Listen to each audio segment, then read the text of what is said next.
ഏറെ ബഹുമാന്യരായ സത്യവിശ്വാസികളെ, വിശ്വാസിനികളെ, പ്രപഞ്ച സൃഷ്ടാവായ അല്ലാഹു സുബ്ഹാനഹു വ തആലയുടെ നിയമങ്ങളും നിർദ്ദേശങ്ങളും കൃത്യമായി പാലിച്ച് തഖ്വയുള്ളവരായി ജീവിച്ചു മരിക്കണമെന്ന് ആദ്യം എന്നോടും ഇവിടെയുള്ള മുഴുവൻ ആളുകളോടും ഉപദേശിക്കുകയാണ്, വസിയ്യത്ത് ചെയ്യുകയാണ്. മഹാനായ റസൂലുള്ളാഹി സ്വല്ലല്ലാഹു അലൈഹി വസല്ലമയുടെ വഫാത്തിന്റെ അവസാന സമയങ്ങൾ,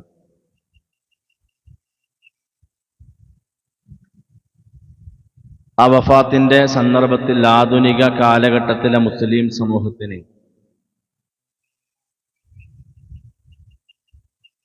ഏതു വിധത്തിലുള്ള ഗുണപാഠമാണ് ഉൾക്കൊള്ളാനുള്ളത് എന്നതിനെക്കുറിച്ചാണ് ഇൻഷാ അല്ലാഹ് ഇന്ന് നമ്മൾ പഠിക്കാനിരിക്കുന്നത്. അദ്ദേഹത്തിന്റെ ജനനം പോലെ തന്നെ പ്രവാചകൻ സല്ലല്ലാഹു അലൈഹി വസല്ലമയുടെ മരണവും ലോകത്തുള്ള മുസ്ലിമീങ്ങൾക്ക് ഒരുപാട് ചിന്തിക്കാനും ആലോചിച്ച് ജീവിതത്തെ ചിട്ടപ്പെടുത്താനുമുള്ള അനവധി സന്ദർഭത്തിലൂടെയാണ് പ്രവാചകൻ മുഹമ്മദ് മുസ്തഫ സല്ലല്ലാഹു അലൈഹി വസല്ലമയുടെ വഫാത്ത്. അതുകൊണ്ടാണല്ലോ റസൂലുള്ളാഹി തങ്ങളുടെ ആദ്യത്തെയും അവസാനത്തെയും പരിശുദ്ധമായ ഹജ്ജ് കർമ്മത്തിന് തന്റെ പട്ടിണിപ്പാവങ്ങളായ സ്വഹാബത്തിന്റെ കൂടെ മക്ക മണലാരണ്യത്തിലേക്ക് കടന്നു വരികയും ആ കഅബാലയത്തെ ത്വവാഫ് ചെയ്തുകൊണ്ട്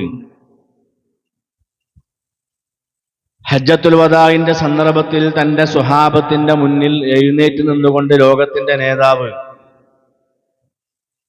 സല്ലല്ലാഹു അലൈഹി വസല്ലമ ഓതിക്കൊടുത്ത ആയത്ത് നമ്മൾ പല സന്ദർഭങ്ങളിൽ ഓതിയതാണ്, നമ്മളൊക്കെ പഠിച്ചവരാണ്. അൽയൗമ അക്മൽതു ലക്കും ദീനക്കും വഅത്മംതു അലൈക്കും നിഅമതി വറളീതു ലക്കുമുൽ ഇസ്ലാമ ദീന. എന്റെ സ്വഹാബ, ഇന്നത്തെ ദിവസം ഈ ദീനിത നിങ്ങൾക്ക് പൂർത്തിയാക്കി തന്നിരിക്കുകയാണ്. വഅത്മംതു അലൈക്കും നിഅമതി, എന്റെ നിഅമത്തുകൾ, എന്റെ അനുഗ്രഹങ്ങൾ നിങ്ങളുടെ മേൽ ഞാൻ ചൊരിയുകയും ചെയ്തു. വറളീതു ലക്കുമുൽ ഇസ്ലാമ ദീന, ഇസ്ലാമിനെ ദീനായി തൃപ്തിപ്പെട്ടു തന്നിരിക്കുകയാണ്.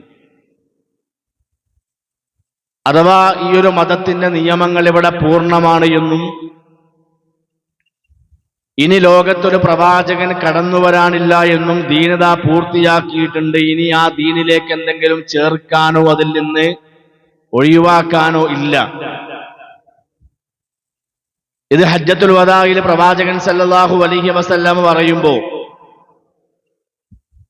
ആ സദസ്സിൽ നിന്ന് രണ്ടാം ഖലീഫ ഉമർ ഇബ്നുൽ ഖത്താബ് റളിയല്ലാഹു തആല അൻഹു ചോദിച്ച ചോദ്യമാണ്, വമാ ബഅദുൽ കമാലി ഇല്ല നുഖ്സാൻ യാ റസൂലല്ലാഹ്. അല്ലാഹുവിന്റെ റസൂലേ, ഒരു കാര്യം പൂർത്തീകരിക്കപ്പെട്ടു എന്ന് പറഞ്ഞാൽ ഇനി സംഭവിക്കാനുള്ളത് ആ പൂർത്തീകരിച്ചതിൽ നിന്നുള്ള കൊഴിഞ്ഞുപോക്കല്ലേന്ന്.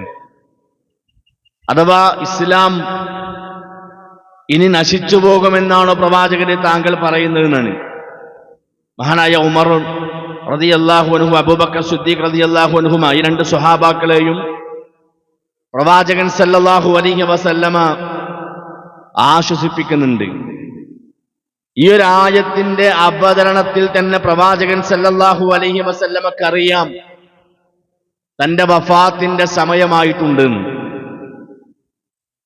ഓരോരോ കാരണങ്ങളിലൂടെ വ്യത്യസ്തമായ സന്ദർഭത്തിലൂടെ പ്രവാചകൻ സല്ലല്ലാഹു അലൈഹി വസല്ലമക്ക് അത് ബോധ്യപ്പെടുകയും തന്റെ സ്വഹാബത്തിനെ പ്രവാചകൻ അത് ബോധ്യപ്പെടുത്തുന്നുണ്ട്. ഓരോ റമളാനിലും സാധാരണ ഒരു തവണയാണ് ജിബ്രീൽ അലൈഹിസ്സലാം പ്രവാചകന്റെ അടുത്ത് വരാറ്. ആദ്യം മുതൽ അവസാനം വരെ വിശുദ്ധ ഖുർആൻ പ്രവാചകനെ കൊണ്ട് ഓദിക്കും. വഫാത്താകുന്നതിന്റെ ആ റമളാനിൽ 2 വട്ടം ജിബ്രീൽ അലൈഹിസ്സലാം പ്രവാചകന്റെ അരികിൽ വരികയും 2 തവണ പ്രവാചകനെ കൊണ്ട് ഖുർആൻ ആദ്യം മുതൽ അവസാനം വരെ ഓദിക്കുകയും ചെയ്തു. ലോകത്തിന്റെ പ്രവാചകൻ സല്ലല്ലാഹു അലൈഹി വസല്ലമക്ക് മനസ്സിലായി, ഇനിയൊരു പരിശുദ്ധ റമദാനിൽ ഞാൻ ഉണ്ടാകണമെന്നില്ല. എല്ലാ റമദാനിലും അവസാനത്തെ 10 ദിവസങ്ങളിലായിരുന്നു പ്രവാചകൻ ഇഅ്തികാഫ് ഇരിക്കാറ്. ആ വർഷം ആ ഒരു വഫാത്തിന്റെ മുമ്പുള്ള റമദാനിൽ 20 ദിവസം പ്രവാചകൻ ഇഅ്തികാഫ് ഇടുന്നു എന്ന് ചരിത്രങ്ങൾ രേഖപ്പെടുത്തുന്നുണ്ട്. ഇങ്ങനെ ഓരോ ലക്ഷണങ്ങളും ഓരോ കാരണങ്ങളും തന്റെ മനസ്സിലേക്കും പ്രവർത്തനത്തിലേക്കും കടന്നു വരുമ്പോൾ തന്റെ വാക്കിലൂടെ തന്റെ പ്രവൃത്തിയിലൂടെ തന്റെ മുന്നിലിരിക്കുന്ന സ്വഹാബാക്കൾക്ക് രഹസ്യമായും പരസ്യമായും പ്രവാചകൻ അറിയിച്ചു കൊടുത്തിരുന്നു, സ്വഹാബ, എന്റെ വഫാത്തിന്റെ സമയമാകാറായിട്ടുണ്ട്. അങ്ങനെ ജീവിതത്തിൽ ആദ്യത്തെയും അവസാനത്തെയും ഹജ്ജ് കർമ്മത്തിന്റെ ഇടയിൽ മഖാമു ഇബ്രാഹിമിലെത്തിയപ്പോ പെട്ടെന്ന് അവിടെ ആരാധന നിർവഹിക്കുന്ന റസൂലുള്ളാഹി തങ്ങള് സ്വഹാബാക്കളുടെ മുന്നിലേക്ക് തിരിഞ്ഞു നിന്ന് ഷോൾഡർ ഒപ്പിച്ച് കാലിന്റെ മടമ്പകളൊപ്പിച്ച് ലബ്ബൈക് അല്ലാഹുമ്മ ലബ്ബൈക് എന്ന് ചൊല്ലി കഅബയെ തവാഫ് ചെയ്തുകൊണ്ടിരിക്കുന്ന സ്വഹാബത്തിനോട് ലോകത്തിന്റെ റസൂലുള്ളാഹി സ്വല്ലല്ലാഹു അലൈഹി വസല്ലമ സ്വഹാബാക്കളൊക്കെ കേൾക്കുമാർ ഉച്ചത്തിൽ അവിടുന്ന് വിളിച്ചു പറഞ്ഞു, ഖുദൂ അന്നീ മനാസികകും, ഖുദൂ അന്നീ മനാസികകും. സ്വഹാബ, ഞാൻ എന്തു ചെയ്യുന്നു ആ ചെയ്യുന്ന കാര്യങ്ങൾ ഒരു അളവ് പോലും വിടാതെ, ഒരു അണു പോലും തെറ്റാതെ നിങ്ങൾ നോക്കി പഠിക്കണേ, ശ്രദ്ധിക്കണേ, പിൻപറ്റണേ. ഫഇന്നീ ലാ അദ്രീ ലഅല്ലി ലാ ഹജ്ജു ബഅദ ആമി ഹാദാ. ഇനിയൊരു ഹജ്ജ് കർമ്മം ഇന്നതൊക്കെയാണ് എന്ന് പറയാൻ നിങ്ങളുടെ കൂടെ ഞാൻ ഉണ്ടാകണമെന്നില്ല. അതായത് ഇനിയൊരു അടുത്ത ഹജ്ജ് കർമ്മത്തിന് ഞാൻ ഉണ്ടാകണമെന്നില്ല. അതുകൊണ്ട് ഹജ്ജിന്റെ ഓരോ കർമ്മങ്ങളും നിങ്ങൾ സൂക്ഷ്മതയോടെ നിരീക്ഷിച്ചു പഠിക്കണമെന്ന് പ്രവാചകൻ സല്ലല്ലാഹു അലൈഹി വസല്ലമ തന്റെ സ്വഹാബത്തിനെ ഓർമ്മപ്പെടുത്തുകയാണ്. പ്രിയമുള്ളവരെ, ഹജ്ജ് കർമ്മം കഴിഞ്ഞ് ലോകത്തിന്റെ പ്രവാചകൻ മദീനയിലേക്ക് മടങ്ങുന്ന രംഗമുണ്ട്. ജന്നാത്തുൽ ബഖീയിലേക്ക് പ്രവാചകൻ ചെന്നു. മദീനയിലെ ഖബർസ്ഥാനിലേക്ക് പ്രവാചകൻ ചെല്ലുകയാണ്. തന്നോടൊപ്പം ഇസ്ലാമിന്റെ ആദ്യഘട്ടത്തിൽ വാളെടുത്ത് യുദ്ധം ചെയ്ത പട്ടിണി പാവങ്ങളായ സ്വഹാബാക്കളുടെ ഖബറുകൾ, ആ ഖബറിൽ കിടക്കുന്ന സ്വഹാബാക്കൾക്ക് വേണ്ടി അള്ളാഹുവിന്റെ പ്രവാചകൻ കണ്ണുനീരൊഴുക്കി പ്രാർത്ഥിക്കുന്നുണ്ട്. ഉഹുദിന്റെ രണാങ്കണത്തിലേക്ക് പ്രവാചകൻ കടന്നു ചെന്നു. റസൂലുള്ളാഹി തങ്ങളുടെ പിതൃവ്യൻ ഹംസ റളിയല്ലാഹു അൻഹുവിന്റെ നെഞ്ചു കീറി കരലെടുത്ത് ചവച്ചു തുപ്പിയ ആ മണ്ണിൽ പ്രവാചകൻ മുഖം കുത്തി കരഞ്ഞു എന്ന് ചരിത്രങ്ങളിൽ നമുക്ക് കാണുവാൻ സാധിക്കും. ഉഹുദിന്റെ രണാങ്കണത്തിൽ തന്നോടൊപ്പം നിന്ന സ്വഹാബാക്കൾക്ക് വേണ്ടി നെഞ്ചുരുകി പ്രാർത്ഥിക്കാൻ ഓരോ സെക്കൻഡും പ്രവാചകൻ സല്ലല്ലാഹു അലൈഹി വസല്ലമ പ്രിയമുള്ളവരെ ചെലവാക്കിയിട്ടുണ്ട്. വഫാത്തിന്റെ സന്ദർഭത്തിൽ മരണപ്പെട്ടുപോയ ആ തന്റെ അനുചരന്മാരെ മറക്കാത്ത റസൂലുള്ളാഹി തങ്ങളിൽ പ്രിയമുള്ളവരെ നമുക്ക് കൃത്യമായ പാടുണ്ട്. നമ്മൾ മരണപ്പെട്ടുപോയ നമ്മുടെ മാതാപിതാക്കളുടെ, ഈ സദസ്സിലിരിക്കുന്ന പല ആളുകളുടെയും മാതാപിതാക്കൾ ഒരുപക്ഷെ മരണപ്പെട്ടിട്ടുണ്ടാവും. പ്രിയമുള്ളവർ, എത്ര കാലമായി നമ്മുടെ മാതാപിതാക്കളുടെ ഖബറൊന്ന് സന്ദർശിച്ചിട്ട്? നമുക്ക് വേണ്ടപ്പെട്ട, നമ്മുടെ കുടുംബത്തിൽ, നമ്മുടെ സുഹൃത്തുക്കളിൽ വേണ്ടപ്പെട്ട പല ആളുകളും നമ്മുടെ നാട്ടിലെ ഖബർസ്ഥാനിൽ നിന്ന് കിടക്കുന്നുണ്ട്. എത്ര കാലമായി നമ്മൾ അവരുടെ ഖബറൊന്ന് സന്ദർശിച്ചിട്ട്? പ്രവാചകൻ സല്ലല്ലാഹു അലൈഹി വസല്ലമ തന്റെ കൂടെയുള്ള സ്വഹാബത്തിനെ, മരണപ്പെട്ടുപോയ സ്വഹാബത്തിനെ പ്രവാചകൻ സല്ലല്ലാഹു അലൈഹി വസല്ലം പ്രിയമുള്ളവർ ആ സന്ദർഭത്തിൽ മറന്നുപോയിട്ടില്ല എന്നത് കൃത്യമായി നമ്മൾ പഠിക്കണം, പാഠം ഉൾക്കൊള്ളണം. വഫാത്തിന്റെ ഏതാനും ദിവസങ്ങൾക്ക് മുമ്പാണ് നബി സല്ലല്ലാഹു അലൈഹി വസല്ലമയുടെ സ്വഹാബി മരണപ്പെടുന്നത്. ആ സ്വഹാബിയുടെ ജനാസയുമായി റസൂലുള്ളാഹിയും സ്വഹാബത്തും ജന്നാത്തുൽ ബഖീയിലേക്ക് പുറപ്പെടുകയാണ്. ആ ഖബർസ്ഥാനിൽ ആ സ്വഹാബിയെ ദഫൻ ചെയ്തു, മറവ് ചെയ്തു. അതിലേക്ക് പ്രവാചകൻ ആ ഖബറിലേക്ക് മണ്ണുവാരിയിട്ടു. അദ്ദേഹത്തെ ദഫൻ ചെയ്തതിന് ശേഷം പ്രവാചകൻ ആ ഖബറിന്റെ അരികിൽ പ്രവാചകൻ ഇരിക്കുന്ന ഒരു രംഗുണ്ട്. ഖബറിന്റെ മേലെ ഈത്തപ്പനയുടെ തണ്ട് കൊണ്ട് പ്രവാചകൻ സല്ലല്ലാഹു അലൈഹി വസല്ലം അങ്ങനെ കുത്താൻ തുടങ്ങി. ആ ഈത്തപ്പണത്തണ്ട് പൊട്ടിപ്പോകുമാറ് ആ ഈത്തപ്പണയുടെ തണ്ട് പ്രവാചകൻ ഇങ്ങനെ ഖബറിലേക്ക് ഇങ്ങനെ കുത്തുമ്പോ താഴ്ത്തുമ്പോ നിറകണ്ണുകളോടെ എഴുന്നേറ്റ് നിന്ന് ലോകത്തിന്റെ പ്രവാചകൻ ഓർമ്മപ്പെടുത്തിയ ഒരു കാര്യമുണ്ട്. പ്രിയമുള്ള സഹോദരങ്ങളെ, സഹോദരിമാരെ, ഇത്തഖൂ അദാബൽ ഖബർ, ഇത്തഖൂ അദാബൽ ഖബർ.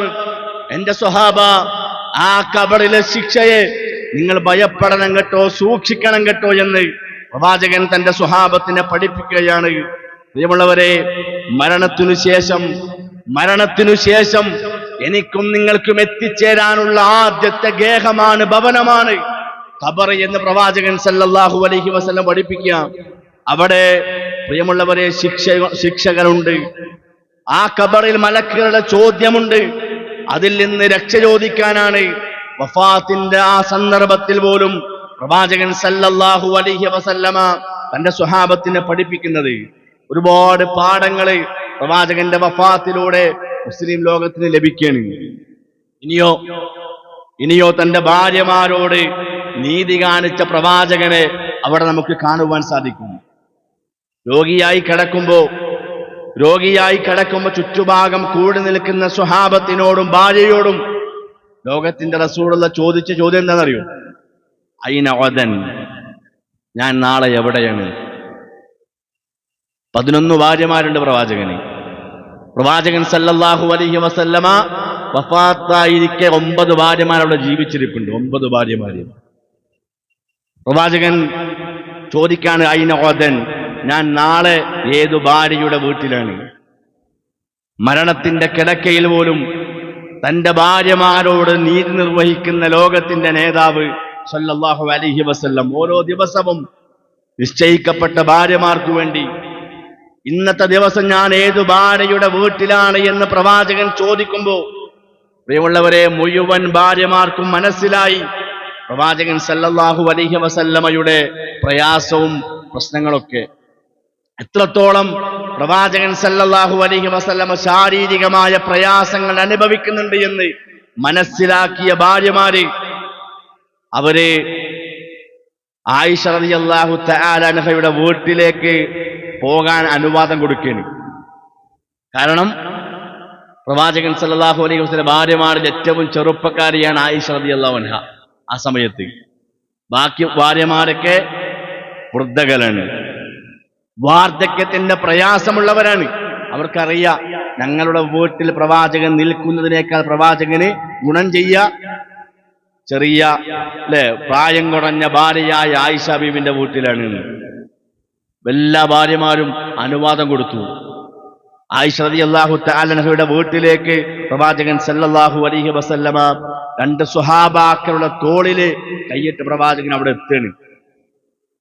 വഫാത്തിന്റെ 5 ദിവസം മുമ്പ് പ്രവാചകന്റെ ജീവിതത്തിൽ അവസാനത്തെ വ്യാഴാഴ്ച രോഗം കഠിനമാണ്. പ്രിയമുള്ളവരെ, സുബഹിയായി വേദന കൊണ്ട് സഹിക്കാൻ കഴിയാത്ത പ്രവാചകൻ കൃത്യമായി ജമാഅത്തിന് പള്ളിയിൽ വന്നു.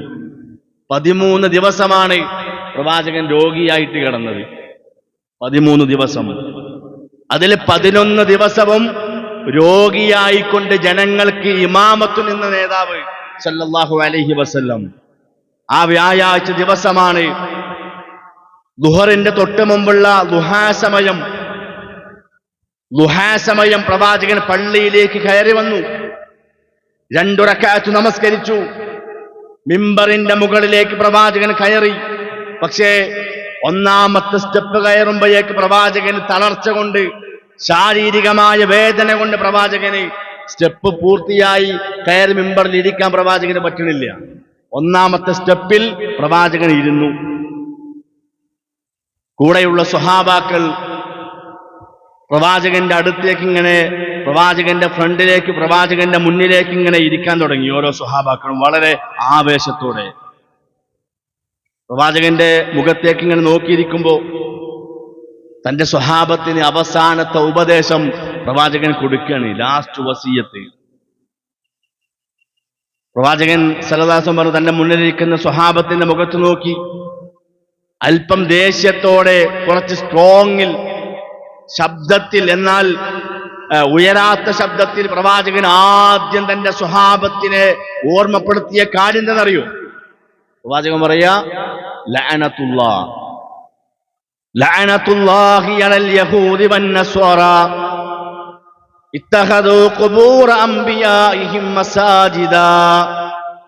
ലഅനത്തുല്ലാഹ്, അല്ലാഹു ശപിച്ചിരിക്കുന്നു സ്വഹാബ, അല്ലാഹു ശപിച്ചിരിക്കുന്നു അലൽ യഹൂദി വന്നസ്വാറാ, ജൂതന്മാരെയും ക്രിസ്ത്യാനികളെയും അല്ല ശപിച്ചിരിക്കുന്നു. അല്ലാഹുവിന്റെ ശാപമുണ്ടവർക്ക്. എന്ത് അല്ല ശപിക്കാനുള്ള കാരണം എന്തെന്നോ? ഇത്തഖദൂ ഖുബൂറ അംബിയാഇഹിം മസാജിദാ, അവർ അവരുടെ പ്രവാചകന്മാരുടെ അമ്പിയാക്കന്മാരുടെ ഖബറുകളെ കെട്ടിപ്പൊക്കുകയും ആ ഖബറുകളെ ആരാധിക്കുന്ന കേന്ദ്രങ്ങളാക്കുകയും മരിച്ചുപോയ ഖബറാളികളോട് പ്രാർത്ഥിക്കുകയും ആ ഖബറിനെ പൂജിച്ചുകൊണ്ട് അവയോട് ഇസ്തിആസ നടത്തുകയും ചെയ്തതിനാൽ ലഅനത്തുല്ലാഹ്, അല്ല ശപിച്ചിരിക്കുന്നു സ്വഹാബ അൽ യഹൂദ വന്നസ്വാറാ, ജൂതന്മാരെയും ക്രിസ്ത്യാനികളെയും അല്ല ശപിച്ചിട്ടുണ്ട്. കാരണം അവർ അവരുടെ പ്രവാചകന്മാരുടെ ഖബറുകളെ ആരാധിക്കുന്ന കേന്ദ്രമാക്കി മാറ്റി. ഇത് പറഞ്ഞ പ്രവാചകൻ സല്ലല്ലാഹു അലൈഹി വസല്ലമ സ്വഹാബത്തിനോട് വീണ്ടും ഓർമ്മപ്പെടുത്തുന്ന കാര്യം എന്താണെന്നറിയോ? സ്വഹാബ, ലാ തജ്അൽ ഖബരി വസന യുഅബദ്, എന്റെ ഖബറിനെ ആരാധിക്കുന്ന ഒരു സ്ഥലമാക്കി നിങ്ങൾ മാറ്റരുത് സ്വഹാബ.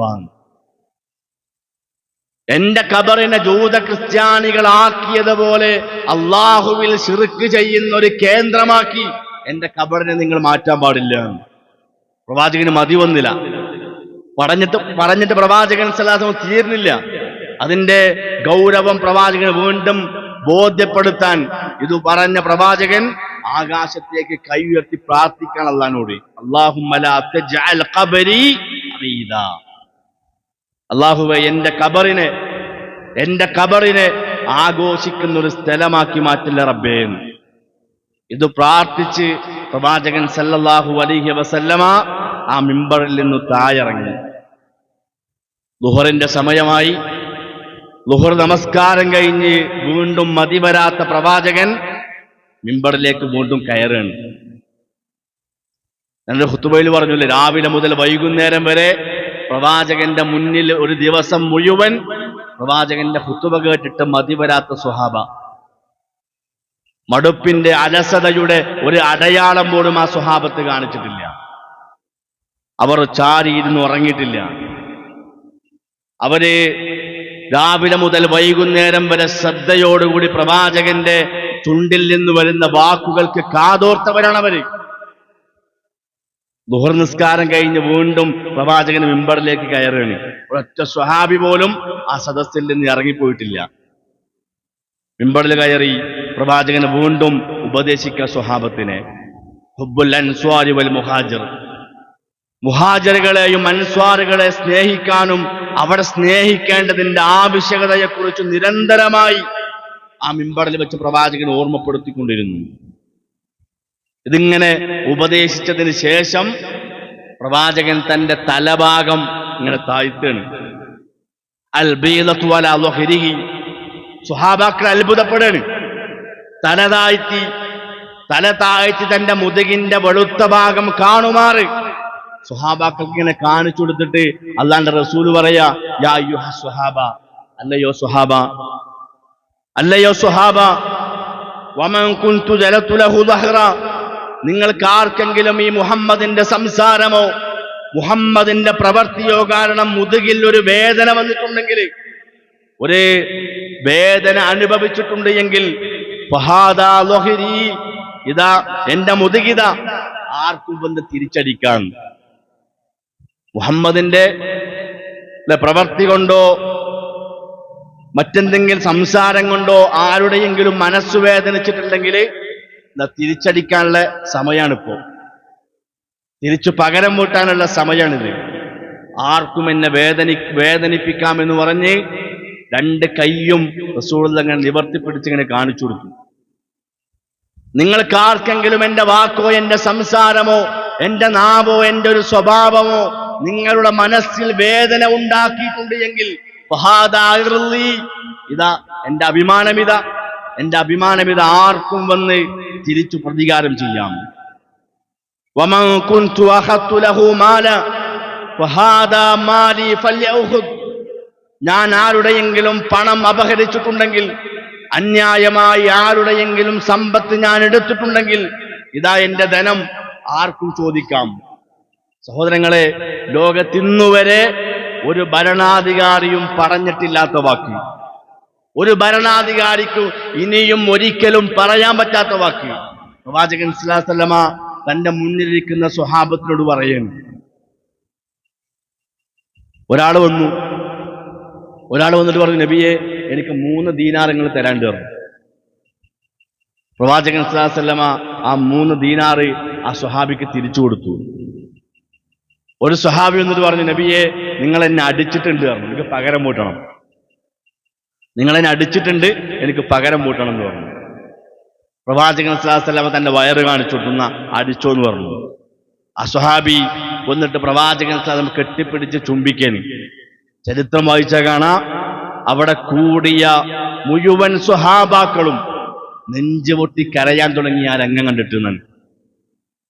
ആധുനിക കാലഘട്ടത്തിലെ മുസ്ലിങ്ങള് ആവർത്തിച്ചു പഠിക്കേണ്ട വാക്കാണിത്. പ്രിയമുള്ളവര്, നിസ്സാരമായ പ്രശ്നത്തിന്റെ പേരിൽ മനസ്സിലെ പകയുണ്ട് നടക്കുകയും പരസ്പരം പിണങ്ങി നടക്കുകയും അലോക്യത്തിലാവുകയും മരണം വരെ പിണങ്ങി നടന്നിട്ട് അവസാനം ഈ ലോകത്തോട് വിട പറഞ്ഞ് 6 അടി മണ്ണിലേക്ക് കബറിലേക്ക് കൊണ്ടുപോയി വെക്കുന്നതിന്റെ മുമ്പ് പള്ളിയുടെ മിഹ്റാബിന്റെ മുന്നിൽ നമ്മുടെ മയ്യത്ത് കൊണ്ടുപോയി വെക്കുന്ന സമയത്ത് സ്വന്തം മക്കളെ കൊണ്ടോ കുടുംബക്കാരെ കൊണ്ടോ നാട്ടുകാരെ കൊണ്ടോ നമുക്ക് വേണ്ടി മാപ്പ് ചോദിക്കേണ്ട ഗതികേട് മുസ്ലിം ഉമ്മത്തിന് വന്നില്ലേ?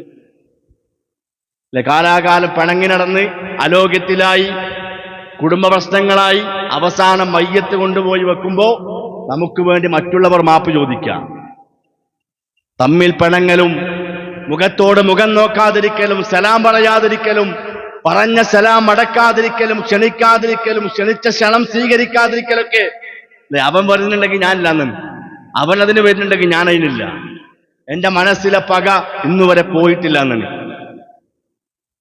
മനസ്സിലെ പക ഇന്നുവരെ പോയിട്ടില്ല, ഞാനതൊരിക്കലും മറക്കൂല എന്നാണ്. മരണം വരെ തോൽക്കാൻ മടി കാണിക്കുന്ന മുസ്ലിമേ, ലോകത്തിന്റെ ആചാര്യൻ മുഹമ്മദ് മുസ്തഫ സല്ലല്ലാഹു അലൈഹി വസല്ലമ ഇന്നുവരെ ഒരു മനുഷ്യന്റെ മുന്നിലും തലകുണിക്കേണ്ടി വന്നിട്ടില്ലാത്ത പ്രവാചകൻ, നാവ് കൊണ്ടുപോലും കണ്ണിന്റെ ഒരു നോട്ടം കൊണ്ടുപോലും ഒരാളുടെ മനസ്സ് വേദനിപ്പിക്കാത്ത പ്രവാചകൻ, ആ സന്ദർഭത്തില് തന്റെ സ്വഹാബത്തിനോട് മാപ്പ് ചോദിക്കാനുള്ള കാരണം എന്താണെന്നറിയോ? സ്വഹാബത്ത് ഓർമ്മപ്പെടുത്തി കൊടുക്കുക, പാരത്രിക ലോകത്ത് അള്ളാന്റെ മഹ്ശറയിലെ അള്ളാഹു ഓരോരുത്തരെയും ഒരുമിച്ച് കൂട്ടും. പ്രിയമുള്ളവർ, ഏതെങ്കിലും ഒരാൾക്ക് ഒരാളെ കുറിച്ച് മനസ്സിൽ അസ്വസ്ഥതയുണ്ടെങ്കിൽ, ഹൃദയത്തിൽ ഒരു ആരോഗ്യമുണ്ടെങ്കിൽ, വെറുപ്പുണ്ടെങ്കിൽ, അള്ള പറയുന്നതാണ് അല്ലെ, എനിക്ക് ഈ കൂട്ടത്തിൽ ആരോടെങ്കിലും ഒരു ആരോഗ്യമോ ഒരു വെറുപ്പുണ്ട്, പക്ഷെ അത് അവർക്കറിയില്ല, എനിക്ക് വെറുപ്പാന്ന് അവർക്കറിയില്ല, എങ്കിൽ പോലും എന്നെ അള്ളാഹു തആല വിചാരണയ്ക്ക് വിധേയമാക്കുമ്പോ അള്ള പടലോകത്ത് എന്ന് പറയാണെന്ത്, നിനക്ക് ഇന്ന മനുഷ്യനെ വെറുപ്പല്ലേ, ഇന്ന മനുഷ്യനെ എനിക്ക് വെറുപ്പാണല്ലോ, അതുകൊണ്ട് ആദ്യം അയാളടുത്ത് പോയിട്ട് മാപ്പ് ചോദിക്ക്, എന്നിട്ടേ ഞാനും നീയും തമ്മിലുള്ള ബന്ധമുള്ളൂ എന്ന് അള്ള പറയുന്നതാണ്. അഥവാ നമ്മുടെ ഹിസാബ്, നമ്മുടെ വിചാരണ അള്ള മാറ്റിവെക്കും. നമ്മൾ ആരോടെങ്കിലും ആരോഗ്യമോ പിണക്കോ കുശുമ്പോ വാശിയോ എന്തെങ്കിലും ഉണ്ടെങ്കിൽ നമ്മളെ വിചാരണ ചെയ്യൂല എന്നാണ്. നാളെ പടലോകത്ത് കോടാനുകൂടി മനുഷ്യന്മാർ ഒരുമിച്ച് കൂട്ടിയിട്ട് പ്രിയമുള്ളവരെ, നമുക്ക് ആരോടെങ്കിലും ഒരു ആരോഗ്യമോ വെറുപ്പുണ്ടെങ്കിൽ ആ കോടിക്കണക്കിന് മനുഷ്യന്മാർ നമ്മൾ അയാളെ എങ്ങനെ കണ്ടെത്തുക, എങ്ങനെ നമ്മൾ അവിടെ കാണുക അയാളെ? അതുകൊണ്ട് ഒരിക്കലും പടലോകത്തിന് സാധിക്കൂല. അതുകൊണ്ട് സ്വഹാബ പടലോകത്തേക്ക് മാറ്റിവെക്കല്ലേ എന്നാണ്. എന്തെങ്കിലും വെറുപ്പോ വിദ്വേഷമുണ്ടെങ്കിൽ ഇപ്പോ പകരം പൂട്ടണം, മാപ്പ് ചോദിക്കണമെന്ന് പ്രവാചകൻ സല്ലല്ലാഹു അലൈഹി വസല്ലം പറയുക. പ്രിയമുള്ളവരെ, നമുക്കത് വലിയ പാടാണ്. എത്ര ആളുകളെന്നറിയും, എത്ര ആളുകൾ പരസ്പരം പിണങ്ങി നടക്കുകയാണ് അല്ലെ? സംഘടനയുടെ പേരിലായാലും, മഹല്ലുമായ പ്രശ്നത്തിന്റെ പേരിലായാലും, കുടുംബത്തിന്റെ പ്രശ്നത്തിലാണെങ്കിലും പിണങ്ങി നിൽക്കുന്നവരാണ് നമ്മളെങ്കിൽ, പ്രിയമുള്ളവരെ, ദുനിയാവിൽ അല്പം തോറ്റാലും പരലോകത്ത് നമുക്ക് നഷ്ടം ഉണ്ടാവില്ല, അവിടെ വിജയം ഉണ്ടാവുള്ളൂ. എന്റെയും നിങ്ങളുടെയും മയ്യത്ത് നമ്മുടെ നാട്ടിലെ പള്ളിയുടെ മിഹ്റാബിന്റെ മുന്നിൽ എത്തുന്നതിന്റെ മുമ്പ് പൊരുത്തപ്പെടാൻ നമ്മളൊക്കെ തയ്യാറാവണം. പ്രവാചകന്റെ ജീവിതത്തിൽ നിന്ന്, വഫാത്തിൽ നിന്ന് കൃത്യമായ പാഠം ഉൾക്കൊള്ളുന്നവരായി നമ്മൾ മാറുക. അള്ളാഹു അതിന് തൗഫീക്ക് നൽകി അനുഗ്രഹിക്കുമാറാകട്ടെ.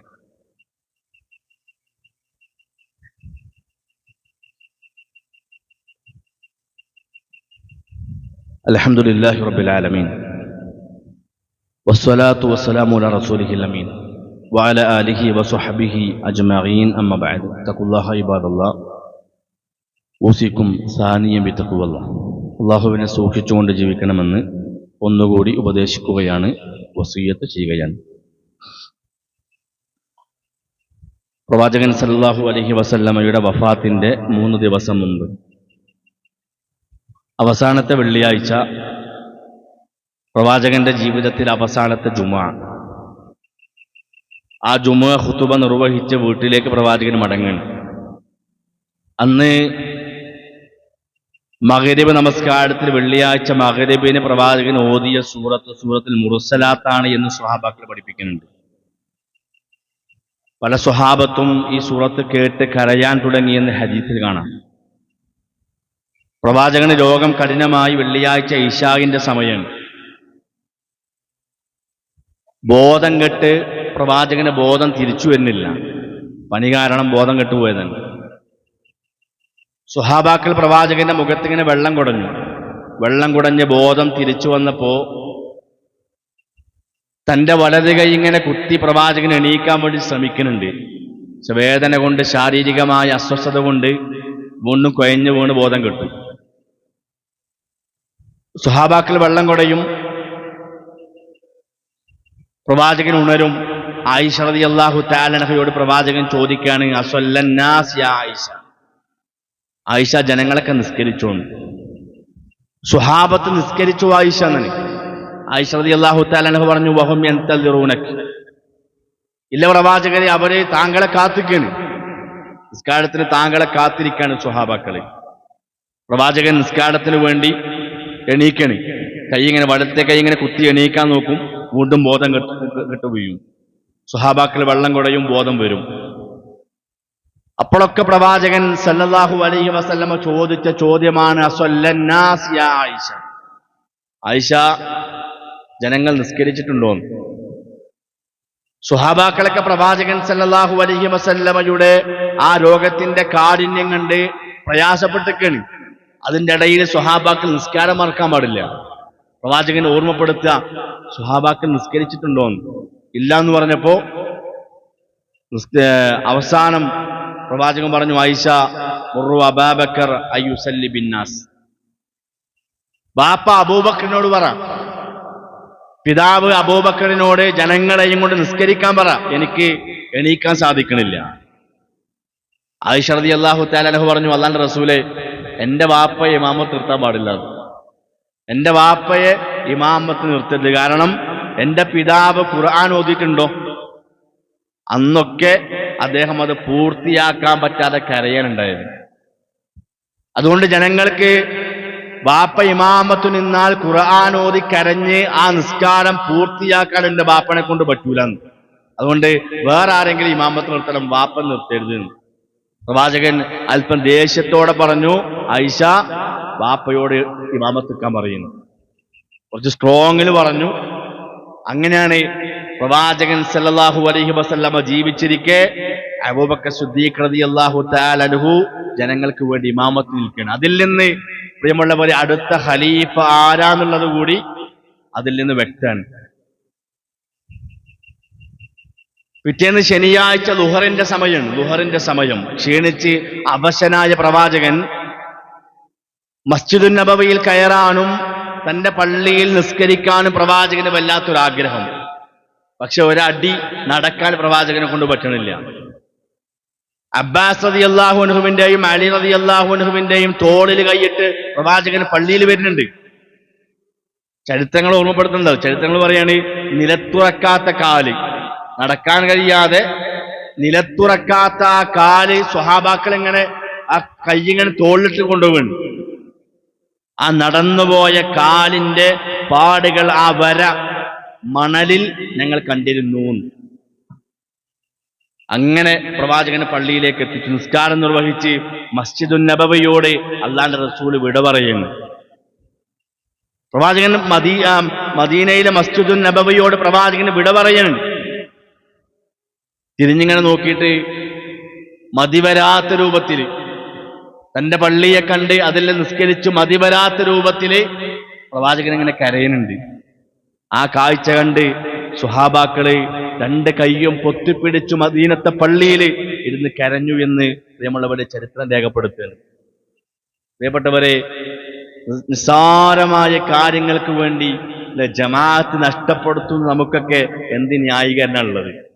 2 ആഴ്ച മുമ്പ് ജമാഅത്ത് നമസ്കാരത്തിന്റെ പ്രാധാന്യം നമ്മളൊരു ഖുതുബയിൽ കൃത്യമായി വിശദീകരിച്ച കാര്യമാണ്. ഇപ്പോഴും അതിലൊരു പുരോഗതി ഞാൻ കാണുന്നില്ല.